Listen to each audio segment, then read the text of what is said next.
रेगिस्तान की सुनहरी रेत पर सूरज आग बरसा रहा था। दूर दूर तक फैले ऊंचे रेत के टीले ऐसे लग रहे थे जैसे सोने की लहरें जम गई हों। इसी तपते आसमान में एक बड़ी सी चील अपने विशाल पंख फैलाए गोल गोल चक्कर लगा रही थी। वो चील बहुत ताकतवर थी। उसकी आंखें इतनी तेज थीं कि मीलों दूर तक छोटी सी हरकत भी देख लेती थी। लेकिन उसके अंदर एक बुरी आदत थी, उसे अपनी ताकत पर बहुत घमंड था। चील ऊंची उड़ान भरते हुए नीचे जानवरों को देखती और हंसती। तुम जमीन पर रेंगने वाले जानवर कितने बेबस हो। मैं आसमान से सब देख सकती हूँ, मुझसे कोई नहीं जीत सकता। नीचे खड़ी एक पतली सी लोमड़ी ने उसकी बातें सुनी। वो मुस्कुराई पर कुछ बोली नहीं। वो जानती थी कि घमंड ज्यादा दिन नहीं टिकता। अचानक आसमान का रंग बदलने लगा। गर्म हवा तेज होने लगी। रेत के कण उड़ उड़कर हवा में घूमने लगे। अरे ये क्या? चील चौंकी। कुछ ही पलों में भयंकर रेतीला तूफान उठ खड़ा हुआ। हवा इतनी तेज थी कि चील के पंख डगमगा गए। उसकी तेज नजरें भी धुंधली हो गई। रेत के कण आंखों में चुभने लगे। मैं कुछ देख नहीं पा रही। चील घबरा गई। स्क्रीन जैसे काली हो गई। चारों तरफ बस रेत, हवा और अंधेरा। काफी संघर्ष के बाद चील किसी तरह एक चट्टान पर आकर बैठी। तूफान धीरे धीरे शांत हुआ, लेकिन अब सूरज पहले से भी ज्यादा तेज चमक रहा था। गर्मी असहाय हो चुकी थी। रेगिस्तान में कई दिनों से बारिश नहीं हुई थी। छोटे छोटे जलाशय सूख चुके थे। जानवर प्यास से परेशान थे। चील ने सोचा, कोई बात नहीं, मैं आसमान से दूर तक देख सकती हूँ। मुझे पानी ढूंढने में क्या मुश्किल। वो फिर उड़ान भरती है। ऊपर से वो इधर उधर झांकती है, लेकिन हर दिशा में बस रेत ही रेत थी। कहीं भी पानी की चमक नहीं दिख रही थी। एक बार, 2 बार, 3 बार वो कई घंटों तक उड़ती रही। उसकी ताकत कम होने लगी, पंख भारी लगने लगे। ये कैसे हो सकता है? मैं तो सब देख सकती हूँ। वो बड़बड़ाई। उसी समय नीचे जमीन पर वही लोमड़ी धीरे धीरे चल रही थी। उसके कदम सोच समझकर पड़ रहे थे। वो रेत की लकीरों, छोटे छोटे पौधों और पक्षियों की आवाजों को ध्यान से देख रही थी। लोमड़ी ने खुद से कहा, जब रेत के नीचे नमी होती है तो यहाँ कुछ खास घास उगती है, और जब कुछ खास कीड़े दिखाई दे तो समझो पास में पानी जरूरी है। वो अपने अनुभव से संकेत पढ़ रही थी।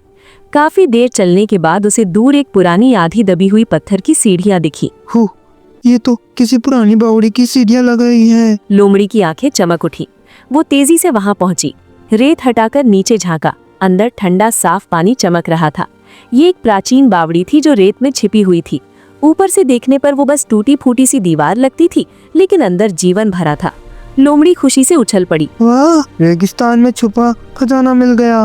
वो सीढ़ियां उतरकर नीचे गई और ठंडा पानी पीने लगी। उसकी प्यास बुझ गई। वो आराम से बैठकर मुस्कुराने लगी। उधर चील अब बहुत थक चुकी थी। उसकी उड़ान कमजोर पड़ गई थी। अचानक उसकी नजर नीचे एक जगह पर ठहरी जहां रेत के बीच हल्की सी हरियाली दिख रही थी। शायद वहाँ कुछ हो, उसने सोचा। वो नीचे उतरी। जैसे ही पास आई, उसने देखा लोमड़ी आराम से पानी पी रही है। चील की आंखें फटी रह गई। ये कैसे? यहाँ पानी? लोमड़ी ने ऊपर देखा और मुस्कुरा दी। अरे आसमान की रानी, नीचे भी कभी कभी खजाना मिल जाता है। चील शर्मिंदा हो गई, लेकिन प्यास इतनी थी कि वो अपने घमंड को निगल गई। लोमड़ी, क्या मुझे भी थोड़ा पानी मिल सकता है? लोमड़ी ने उसे कुछ पल तक देखा, फिर बोली, तुम तो कहती थी कि जमीन पर रेंगने वाले जानवर भी बस होते हैं। चील ने सिर झुका लिया। मैं गलत थी, मुझे माफ कर दो। सिर्फ उड़ने की ताकत होने से सब कुछ नहीं मिलता। लोमड़ी ने मुस्कुराते हुए कहा, हर किसी की अपनी ताकत होती है। तुम्हारी नजर तेज है, मेरी समझ जमीन की है। अगर हम एक दूसरे का सम्मान करें तो दोनों सुरक्षित रह सकते हैं।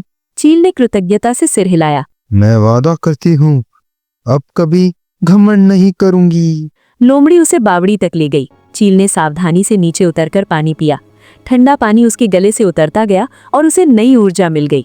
कुछ देर बाद चील ने ऊपर आसमान की ओर देखा। मैं ऊपर से इस जगह पर नजर रख सकती हूँ ताकि कोई शिकारी यहाँ तक ना पहुँचे। लोमड़ी ने कहा, और अब मैं आसपास के जानवरों को यहाँ तक सुरक्षित ला सकती हूँ। उस दिन से दोनों ने मिलकर काम करना शुरू किया। चील आसमान से खतरे देखती और लोमड़ी जमीन पर रास्ता दिखाती। रेगिस्तान में खबर फैल गई कि एक छुपी हुई बावड़ी है जहां सबको पानी मिलता है। अब जानवर एक दूसरे का मजाक उड़ाने के बजाय सहयोग करने लगे। एक दिन वही चील फिर आसमान में उड़ रही थी, लेकिन इस बार उसकी आवाज बदली हुई थी। वो नीचे देखकर बोली, दोस्तों, अगर किसी को पानी चाहिए तो मैं रास्ता दिखा सकती हूँ। नीचे लोमड़ी मुस्कुरा रही थी। उसने सोचा। जब घमंड टूटता है तभी असली समझ आती है। सूरज ढलने लगा, रेत के टीले सुनहरे से लाल हो गए। बावड़ी के पानी में आसमान का रंग झलक रहा था। चील और लोमड़ी साथ बैठे थे। चील बोली, आज मैंने सीखा कि सिर्फ एक खूबी पर घमंड करना मूर्खता है। लोमड़ी ने जवाब दिया। और मैंने सीखा कि जिसे समझ आ जाए उसे दूसरा मौका देना चाहिए। दोनों हंस पड़े। रेगिस्तान की हवा अब ठंडी हो चुकी थी।